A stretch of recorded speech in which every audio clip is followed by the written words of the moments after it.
Ce jeudi 20 juillet, le nouveau gouvernement d'Elisabeth Borne a été officialisé. Une occasion pour les Français d'observer de nombreux changements. Parmi eux, le remplacement de Pape Ndiaye au ministère de l'Éducation nationale ou encore l'éviction de Marlène Schiappa. On pourrait presque comparer cet événement avec le jeu de la chaise musicale. Ce jeudi 20 juillet, l'identité de ceux qui composent le nouveau gouvernement a été dévoilée aux Français, plus d'un an après la réélection d'Emmanuel Macron en qualité de président de la République. Et si certains pensaient que le poste d'Elisabeth Borne était menacé après plusieurs mois de scandale, notamment avec la réforme des retraites, le chef de l'État, lui, a décidé de lui réitérer confiance. Pour assurer la stabilité et le travail de fond, le président de la République a décidé de maintenir la première ministre, a déclaré l'entourage d'Emmanuel Macron, d'après les informations de BFM Télévision.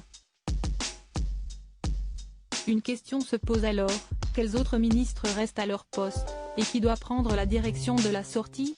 Par ce remaniement, plusieurs hommes et femmes politiques ont vu leurs fonctions menacées. Parmi ces derniers figure Marlène Schiappa, Fon Marianne, une de Playboy, la compagne de Mathias Savignac a enchaîné les polémiques au cours des derniers mois, ce qui semble lui avoir porté préjudice. Aurore Bergé devient ministre. Elisabeth Borne ne l'a pas caché, elle plaide un remaniement important.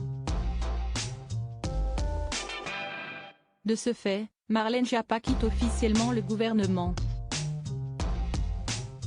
De son côté, Pape Ndiaye a dû céder ses fonctions de ministre de l'Éducation nationale. Le compagnon de Jeanne Lazarus se voit remplacé par Gabriel Attal, jusqu'alors ministre délégué au budget.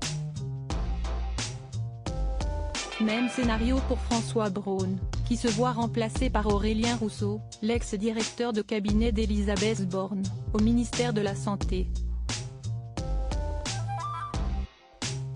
Voici la liste complète des ministres du nouveau gouvernement d'Elisabeth Borne. Bruno Le Maire, ministre de l'Économie, des Finances et de la Souveraineté industrielle et numérique, et Gérald Darmanin, ministre de l'Intérieur et des Outre-mer. Catherine Colonna, ministre de l'Europe et des Affaires étrangères. Éric Dupond-Moretti, garde des Sceaux, ministre de la Justice. Sébastien Lecornu, ministre des Armées. Olivier Dussopt, ministre du Travail, du Plein Emploi et de l'Insertion. Gabriel Attal, ministre de l'Éducation nationale et de la Jeunesse. Sylvie Retailleau, ministre de l'Enseignement supérieur et de la Recherche. Marc Fesneau, ministre de l'Agriculture et de la Souveraineté alimentaire. Christophe Béchu, ministre de la Transition écologique et de la Cohésion des territoires. Agnès Pannier-Runacher, ministre de la Transition énergétique. Rima Abdul-Malak, ministre de la Culture. Aurélien Rousseau, ministre de la Santé et de la Prévention. Aurore Bergé, ministre des Solidarités et des Familles. Stanislas Guerini, ministre de la Transformation et de la Fonction publique. Amélie Oudéa-Castéra, ministre des Sports et des Jeux olympiques et paralympiques. Et la liste des ministres délégués: Olivier Véran, chargé du renouveau démocratique, porte-parole du gouvernement. Franck Riester, chargé des relations avec le Parlement. Bérangère Couillard, chargé de l'égalité entre les femmes et les hommes et de la lutte contre les discriminations. Roland Lescure, chargé de l'industrie. Jean-Noël Barrot, chargé du numérique. Olivia Grégoire, chargé des petites et moyennes entreprises, du commerce, de l'artisanat et du tourisme. Et Thomas Cazenave, chargé des comptes publics. Dominique Faure, chargé des collectivités territoriales et de la ruralité. Philippe Vigier, chargé des Outre-mer. Olivier Becht, chargé du commerce extérieur, de l'attractivité et des Français de l'étranger. Carole Grandjean, chargé de l'enseignement et de la formation professionnelle. Clément Beaune, chargé des transports. Patrice Vergrit, chargé du logement. Agnès Firmin Lebaudot, chargé de l'organisation territoriale et des professions de santé. Fadila Ratabi, chargé des personnes handicapées.